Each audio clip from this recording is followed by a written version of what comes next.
மாத கடைசியில் அந்த பணங்கிறது தீர்ந்து பெரிய தலைவலி ஆகிடும். இருக்கிற வரைக்கும் செலவு பண்ணுவோம், தேவையில்லாத செலவை பண்ணிட்டு கடன் வாங்குறது எவ்வளோ ஆபத்து. இது இவரை எந்த இடத்துல கொண்டு போய் நிறுத்தும் அப்படின்னா, அந்த மாத கடைசியில் 200 ரூபா கைமாத்தா வாங்குற நிலைமைக்கு கொண்டு போய் நிறுத்தும். மறுபடியும் அவர்கிட்ட வாங்கின அந்த 200 ரூபாய் எப்படி கொடுப்பாருன்னா, அவங்களுடைய வேலை அப்படிங்கிறதே என்னன்னா, அந்த விஷயம் உங்களுக்கு நல்லது தான் அப்படின்னு நம்ப வச்சு அதை உங்ககிட்ட விற்கிறது தான். அவங்களுக்கு அந்த பணத்தை நிர்வாகம் பண்ணுறதுக்கு நேரம் இல்லாமையோ இல்லை பிடிக்காமையோ இருக்கும். வணக்கம், இது மனதருவி. நான் பிரகாஷ்.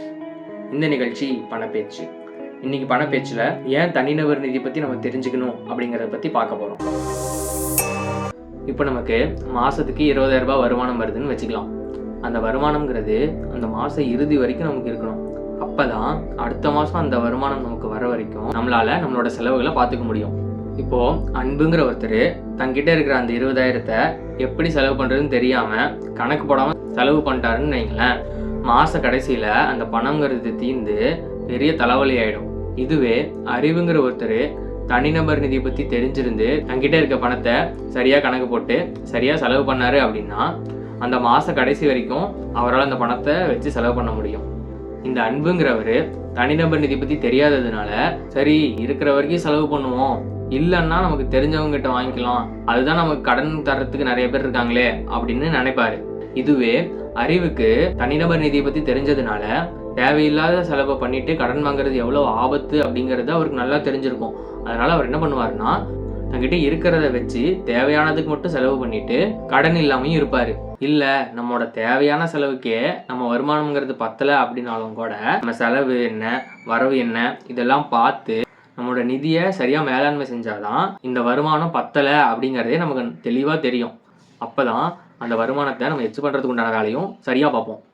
இப்படி பண விஷயத்தில் நம்ம ஒழுக்கமாக இருக்கணும் அப்படின்னா தனிநபர் நிதி பற்றி நமக்கு தெரிஞ்சிருக்கணும். இப்போ ஒருத்தர் சட்டை எடுக்க போகிறான்னு வச்சுக்கோங்க. அவர் வீட்டில் இருந்து கிளம்பும்போது நான் 500 ரூபாய்க்கு தான் சட்டை எடுக்கணும் அப்படின்னு நினச்சிட்டு போகிறாருன்னு வச்சுக்கோங்க.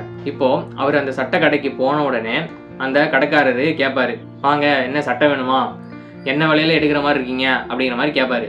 இப்போ இவரும் சொல்லுவார், நான் ஒரு 500 ரூபாய் அந்த அளவுக்குலாம் சட்டை எடுக்கலான் இருக்கேன் அப்படிங்கிற மாதிரி சொல்லுவார். இப்போது ஓரளவு நல்லா விற்க தெரிஞ்ச ஆளாக இருந்தால் என்ன பண்ணுவார் தெரியுமா, ஒரு 500 ரூபாய் விலை இருக்கிற ஒரு 2-3 சட்டையை எடுத்து காட்டுவார். அந்த சட்டையெல்லாம் ஓரளவு சுமாராக இருக்கிற மாதிரி எடுத்து காட்டுவார். கூடவே ஒரு 700 ரூபாய் 800 ரூபா இந்த விலையில இருக்கிற ஒரு 2-3 சட்டையும் எடுத்து காட்டுவார்.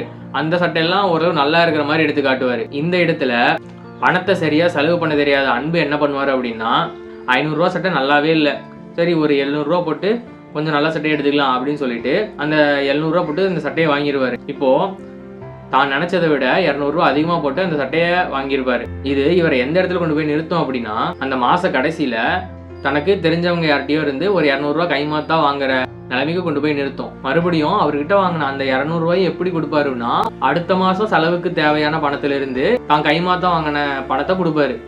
இப்படி தொடர்ந்து கடன்லயே அவர் இருப்பாரு. இப்போ அதே இடத்துல தனிநபர் நிதி பற்றி தெரிஞ்ச அறிவு இருக்காருன்னு வைங்களேன், அந்த கடைக்காரர் இந்த சட்டைகளை காட்டும்போது 500 ரூபாய் இருக்கிற சட்டைகளை பார்ப்பாரு. சரி இந்த சட்டை நல்லா இல்லையா, அந்த கடைக்காரர்கிட்ட கேட்பாரு, 500 ரூபாய்க்கு இந்த சட்டை மட்டும் தான் இருக்கா, வேற நிறத்துலையோ வேற தரத்துலையோ இல்லை வேற வடிவிலையோ வேற ஏதோ சட்டை இருக்கா அப்படிங்கிற மாதிரி கேட்பாரு. அந்த கடைக்காரரும் அந்த கடையில் இருக்க வேற வேற சட்டைகள்லாம் எடுத்து காட்டுவார்.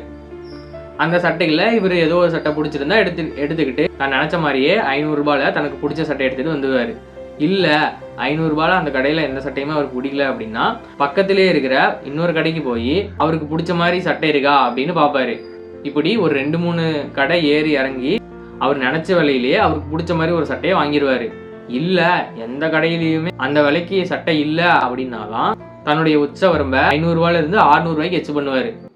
இப்போது இந்த அறிவை பார்த்தோம் அப்படின்னா, அவருக்கு தனிநபர் நிதி பற்றி தெரிஞ்சிருந்ததுனால ஒன்று அவர் நினைச்ச விலைக்கே சட்டையை வாங்கியிருப்பாரு, அப்படி இல்லைன்னா ஒரு 100 ரூபா அதிகமாக கொடுத்து அந்த சட்டையை வாங்கியிருப்பாரு. அப்படி 100 ரூபா அதிகமாக இருந்தாலும் கூட வேற ஏதாவது செலவுல இருந்து நம்ம அதை கம்மி பண்ண முடியுமா அப்படின்னு பார்த்து கம்மி பண்ணி மாத கடைசியில் எந்த வித கடனும் இல்லாமல் இருக்கிறதுக்கு பார்ப்பாரு. இப்படி இந்த அறிவு செய்கிறாரு இல்லையா, இதெல்லாம் தான் சரியான நிதி முடிவுகள். இந்த மாதிரி சரியான நிதி முடிவுகளை எடுக்கணும் அப்படின்னா நமக்கு தனிநபர் நிதி பற்றி தெரிஞ்சிருக்கணும். இப்போது யாராவது ஒருத்தவங்க கிட்ட வந்து, இங்கே பாருங்க இந்த காப்பீட்டு திட்டம் பாருங்க உங்களுக்கு ரொம்ப பயனுள்ளதாக இருக்கும் அப்படின்னு சொல்கிறாங்கனாலோ, இல்லை இந்த பங்கை பாருங்க இந்த பங்கை வாங்கினா உங்களுக்கு ரொம்ப பயனுள்ளதாக இருக்கும் அப்படின்னு சொல்கிறாங்கனாலோ அவங்க பெரும்பாலும் அந்த விஷயத்துல இருக்கக்கூடிய நல்லதை மட்டும் தான் சொல்லுவாங்க. ஏன் அப்படின்னா இப்படி வந்து சொல்றாங்கல்ல, அவங்களுக்கு நீங்க அந்த விஷயத்த வாங்கினதுக்கு அப்புறம் தரகு பணம் அப்படிங்கிறது போகும். அவங்களுடைய வேலை அப்படிங்கிறதே என்னன்னா அந்த விஷயம் உங்களுக்கு நல்லதுதான் அப்படின்னு நம்ப வச்சு அதை உங்ககிட்ட விற்கிறது தான். இப்படி எத்தனை பேருக்கிட்ட அவங்க விற்கிறாங்களோ அந்த அளவுக்கு அதிக தரகு பணம்ங்கிறது அவங்களுக்கு போகும்.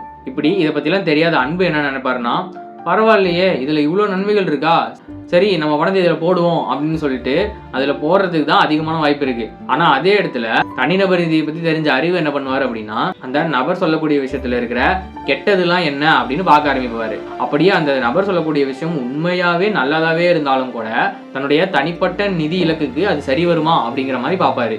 அது மட்டும் இல்லாம இப்போ இந்த சமயத்துல அந்த விஷயத்துல நான் பணத்துல போடாம வேற ஏதோ ஒரு விஷயத்துல நான் பணத்தை போட்டேன் அப்படின்னா எனக்கு இன்னும் பயனுள்ளதா இருக்குமா அப்படிங்கிற மாதிரி அறிவு பார்ப்பாரு. இப்படி நமக்கு சொல்லப்படுற நிதி ஆலோசனைகள் சரியானதா தவறானதா, அந்த ஆலோசனைகள் நமக்கு பொருத்தமா இருக்குமா அப்படிங்கறதெல்லாம் பாக்குறதுக்கு நமக்கு தனிநபர் நிதி அப்படிங்கிறது தெரிஞ்சிருக்கணும். இப்போ சில பேர்லாம் பார்த்தோம் அப்படின்னா அவங்களுக்கு ஏற்கனவே கொஞ்சம் நிறைய பணம் இருக்கும், கூடவே அவங்களுக்கு அந்த பணத்தை நிர்வாகம் பண்றதுக்கு நேரம் இல்லாமையோ இல்ல பிடிக்காமையோ இருக்கும். அவங்கெல்லாம் பெரும்பாலும் என்ன பண்ணுவாங்க அப்படின்னா இந்த பணத்தை நிர்வாகம் பண்றதுக்கு அதை பத்தி தெரிஞ்சவங்க கிட்ட ஆலோசனை கேட்பாங்க, கேட்டு அதுபடி நடந்துக்குவாங்க. இப்படி ஆலோசனை கொடுக்கறதுக்கு அவங்க கொஞ்சம் பணமும் கொடுப்பாங்க. இப்போ நம்ம ஊர்ல எல்லாம் என்ன நடக்குது அப்படின்னா நிதி சம்பந்தமா படிக்கிறதுக்கோ இல்ல நிதி சம்பந்தமா வேலை பார்க்கறதுக்கோ பெருசா திறமையான நபர்கள் போறதில்லை. அதனால இந்த நிதி ஆலோசனை வழங்குறதுக்கு நிறைய தேவைங்கிறது இருக்கு. நமக்கு முன்னாடியே இந்த தனிநபர் நிதி பத்தி கொஞ்சம் தெரிஞ்சிருந்தா அதை பத்தின ஒரு முறையான வகுப்பை படிச்சுட்டு இல்ல பொதுவா நிதி பத்தின ஒரு முறையான வகுப்பை படிச்சுட்டு அதுக்குண்டான சரியான சான்றிதழ் வாங்கிட்டு இந்த மாதிரி நிதி ஆலோசனை கொடுத்து அதை ஒரு தொழிலாவே நம்ம பண்ணலாம்.